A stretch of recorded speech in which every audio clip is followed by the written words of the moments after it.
Quiero dar respuesta a este comentario en el cual me dicen qué versículo de la Biblia Dios mandó a construir iglesias y religiones. Y esta es una excelente pregunta. De hecho, toca la diferencia entre lo que es entre lo que vemos como edificios y organizaciones y el concepto bíblico. Si buscas un versículo donde Dios diga, construya un edificio con campanario o de iglesia X, no lo vamos a encontrar. De hecho, la Biblia plantea algo más profundo y aquí te lo voy a explicar cómo maneja esto las escrituras. Primero miremos el concepto de iglesia, lo que es una palabra griega llamada eclesía. En el Nuevo Testamento, la palabra iglesia no se refiere a un edificio de ladrillos, sino a la gente, a las personas. La palabra griega es eclesía, que significa asamblea o convocados. Mateo 16, 18. Jesús dice, sobre esta roca edificaré mi iglesia. Jesús no estaba hablando de planos arquitectónicos, sino de una comunidad de personas que comparten una fe viva. En el libro de Hechos, capítulo 17, verso 24, Pablo aclara y dice, el Dios que hizo el mundo y las cosas que en él hay, no habita en templos hechos por manos humanas.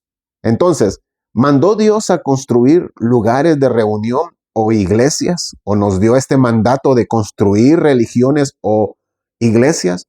En sí, en el Antiguo Testamento, Dios sí mandó a construir el tabernáculo y luego el templo de Jerusalén, pero tenía un propósito específico. Simbolizaba que la presencia de Dios iba a estar en ese lugar. Pero en el Nuevo Testamento esto cambia. El apóstol Pablo escribe en primera carta de Corintios, capítulo 3, verso 16, ¿no sabéis que sois templo de Dios y que el Espíritu de Dios mora en vosotros? Para el cristianismo primitivo, el edificio era el cuerpo del creyente y la comunidad. Las reuniones eran en las casas, según Colosenses 4:15.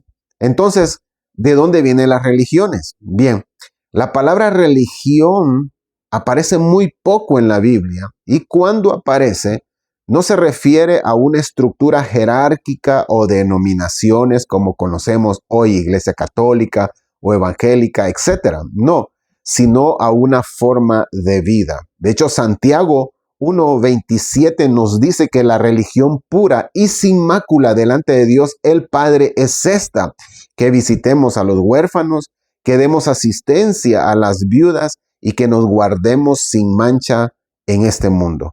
Entonces, ¿por qué existen iglesias como instituciones? Sería la pregunta. Bien, la Biblia sí manda a los creyentes a organizarse y a reunirse, lo que naturalmente esto fue derivando en lo que hoy conocemos como iglesias o religiones. El mandato de reunirse dice así en el libro de Hebreos 10:25, no dejando de congregarnos como algunos tienen por costumbre. Entonces, Pablo dejó estas instrucciones que nombrar obispos, diáconos, o sea, pastores, líderes, que era mantener un orden dentro de la iglesia según la primera carta de Timoteo 1:3.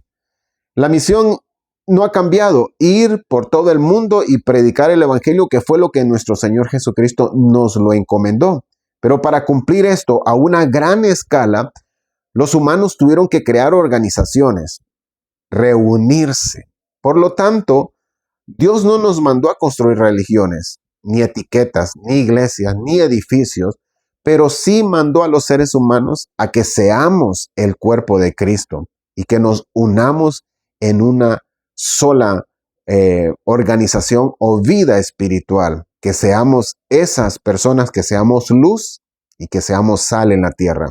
De hecho, te invito para que tú también te puedas unir a esta misión maravillosa que es predicar el Evangelio de Jesucristo.